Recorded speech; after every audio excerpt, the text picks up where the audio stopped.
Shalom, selamat pagi Bapak Ibu, Saudara-saudara. Segala puji syukur kehadirat Tuhan, kembali kita dipersekutukan pada pagi hari ini melalui Renungan Harian Toraya, edisi Kamis 7 Juli 2022. Mari kita siapkan bagian firman Tuhan untuk kita baca pada hari ini dari kitab Kejadian 41 ayat 37 sampai 49. Dan untuk mengawalinya, mari kita minta pertolongan kekuatan kepada Tuhan, kita berdoa. Segala puji syukur, hormat, dan kemuliaan hanya bagi nama Tuhan, Allah yang bertahta di dalam kerajaan surga. Kami percaya ketika kami hadir saat ini dengan nafas kehidupan yang baru, itu karena tuntunan dan kasih sayang Tuhan terus hadir dalam kehidupan kami. Tuhan, saat ini sebelum kami beraktivitas, kami mau mendengarkan sebagian kecil dari firman kebenaran-Mu. Kuasai hati kami Tuhan dengan kuat kuasa Roh Kudus-Mu, biarlah kami boleh mampukan mengerti akan firman-Mu pada saat ini, dan kami boleh menjalankan di dalam setiap aktivitas kehidupan kami pada hari ini. Tuhan hadir bersama dengan kami dan berfirman-Lah kepada kami. Kami siap mendengarkan firman-Mu di dalam pengampunan Yesus Kristus, Tuhan dan Juru Selamat kami. Amin.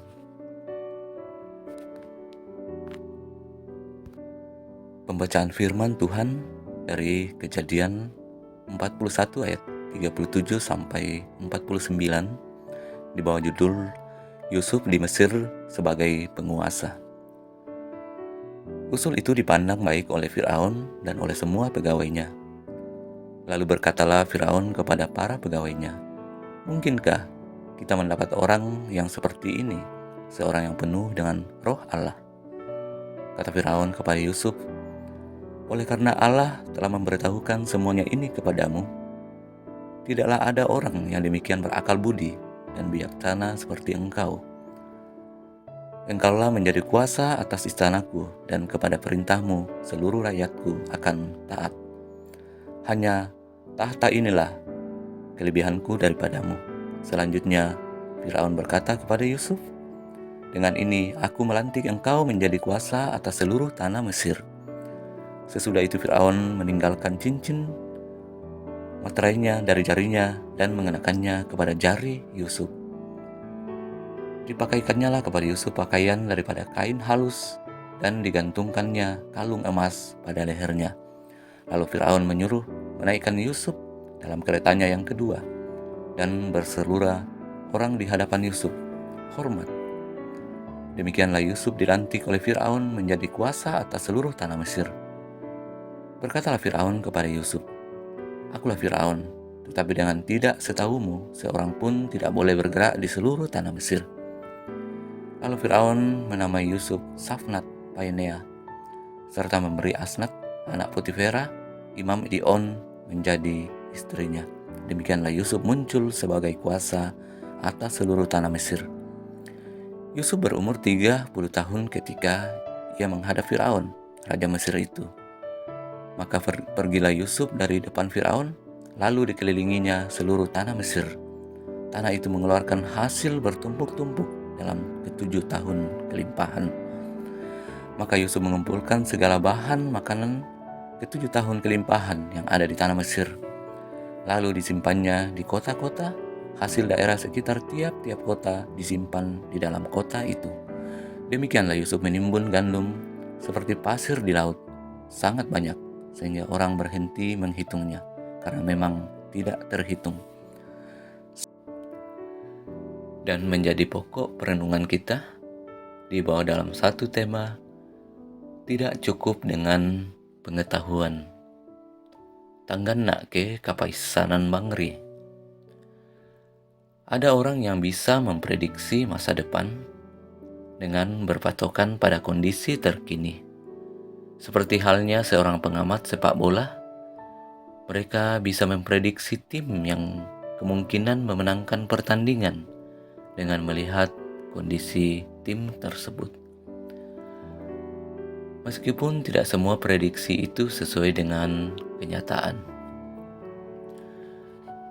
Cerita Yusuf dalam bacaan kita tidak hanya dianggap bisa memprediksi apa yang akan terjadi, tetapi melampaui hal tersebut. Yusuf diakui Fir'aun sebagai orang yang penuh roh Allah. Di ayat yang ke-38, mengapa Fir'aun memberi pengakuan seperti itu? Bukankah yang dikatakan oleh Yusuf belum terjadi? Bahkan Firaun sangat yakin dan menyatakan, oleh karena Allah telah memberi tahukan semuanya ini kepadamu, tidaklah ada orang yang demikian berakal budi dan bijaksana seperti engkau. Ayat 39. Yusuf tidak hanya pandai, tetapi dianggap bijaksana. Yusuf dianggap orang yang mampu memprediksi masa depan atau visioner. Banyak orang yang menganggap dirinya visioner, punya pengetahuan tentang masa depan, tetapi tidak mengundang roh Allah bekerja dalam hidupnya. Mesir tentu tidak kekurangan orang berpengetahuan pada zaman Yusuf, tetapi tidak ada di antara mereka yang bijaksana seperti Yusuf, yang bisa melihat apa yang akan terjadi di masa depan. Yusuf adalah satu-satunya orang yang punya pengetahuan tersebut. Itu sebabnya Fir'aun memberi kepercayaan kepada Yusuf sebagai penguasa di Mesir. Pengetahuan kita tidak cukup untuk menuntun kita menuju masa depan yang lebih baik. Hanya oleh kuasa Roh Allah, kita dimampukan untuk merancang dan menyongsong masa depan dengan baik dan penuh pengharapan. Amin. Mari kita berdoa. Terima kasih Tuhan untuk waktu yang singkat ini kami boleh berada di sekitar firman-Mu. Biarlah kiranya Tuhan kami boleh menjadi pendengar yang baik dan terlebih menjadi pelaku firman-Mu di dalam kehidupan kami hari lepas hari. Lewat firman-Mu pada hari ini kami boleh belajar dalam tuntunan Roh Kudus, dalam tuntunan Roh Tuhan kami boleh menjalani kehidupan ini. Oleh karena itu Tuhan senantiasa hadir.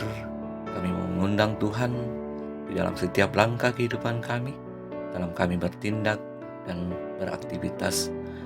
Kiranya kehidupan ini kehidupan yang diberkati Tuhan, dan kami boleh menjalankan dalam kerangka hormat dan kemuliaan hanya bagi nama Tuhan. Tuhan, kami berdoa untuk setiap pergumulan yang kami hadapi, setiap anak-anak Tuhan yang ada di Jemaat Tangerang yang membutuhkan pertolongan dan uluran tangan Tuhan. Tuhan hadir bersama-sama dengan kami, yang dalam kedukaan Tuhan hiburkan, dan dalam pergumulan karena sakit penyakit Tuhan Engkau hadir. Biarlah oleh bilur-bilur kasih-Mu Tuhan tahirkan mereka yang dalam pergumulan karena persoalan ekonomi, persoalan pekerjaan. Tuhan hadir bersama-sama kami, memberikan yang terbaik di dalam kehidupan kami. Kami berdoa secara khusus untuk pandemi COVID-19 yang masih menghantui kami, masih berada di sekitar kami. Tuhan, nyatakan kuasa-Mu. Biarlah Tuhan dalam waktu yang Tuhan tentukan, pandemi ini boleh berlalu dari kehidupan kami. Kami percaya kehidupan ini senantiasa dipelihara, dituntun oleh tangan kasih Tuhan. Ini kami Tuhan yang datang kepadamu, ini doa sembahyang kami. Terima kami yang bermohon di dalam nama Tuhan kami Yesus Kristus, itulah Tuhan dan Juru Selamat kami. Terpuji nama Tuhan, haleluya, amin. Demikianlah renungan harian Toraya pada saat ini. Kita kembali ke dalam kehidupan kita beraktivitas. Tuhan senantiasa menuntun kita menjalani kehidupan kita pada hari ini. Salam sehat.